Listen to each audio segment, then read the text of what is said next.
everybody. This is Dr. Drew, and I'm here to talk to you today about the income gap, especially as it relates to pension and quite possibly retirement.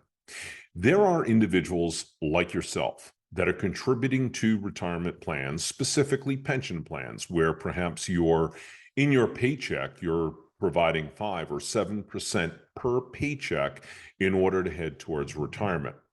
At some particular point in time, based upon age, you're going to say, that's it, I'm done. End of story. I want out. I want to retire. Therefore, I want to take my money that I have for retirement and move on. What you need to understand is 3 things. Number 1, when you decide to retire, what is the lifestyle that you would like to have? In other words, what are you going to need to afford that lifestyle? For example, if you're making $150,000 a year, you're very comfortable with that $150,000 lifestyle. You have certain expenses. You've placed some of that money into an investment account.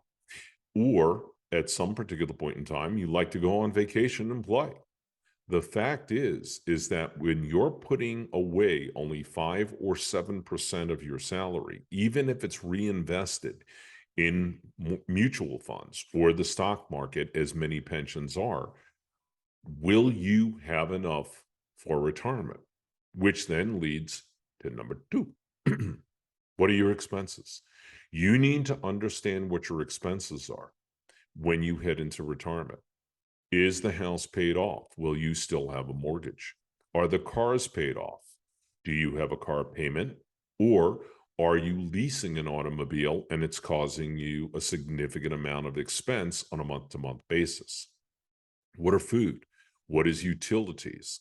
What are medical bills? Because no matter what, as we get ready to retire, and retirement does have that advantage of age at that point, anywhere from, say, reasonably speaking, 48 to 70. The fact is that as you age, we all know that we're going to have what are known as guaranteed expenses and then non-guaranteed expenses. See, we know we are going to have to pay $100, $200, $400 a week for food. We know that each and every month we're going to have to pay anywhere between $300 and $600 for utilities. Then there's the mortgage. But then there are those unexpected surprises. There's the HVAC system.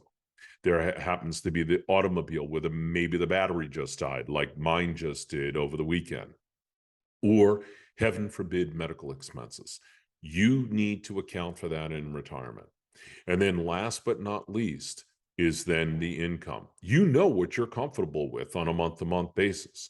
You know out of that $150,000, what that paycheck is going to look like as a net paycheck, money to you every single month. You need to understand then what that income gap could potentially be if you haven't put enough money away for retirement. The fact is there are some solutions. You have to start early, but it's never too late. So the question then is, do you all know your income gap? Do you have an understanding of what that income gap is? If you don't, give me a call. Look at my Calendly link and schedule an appointment.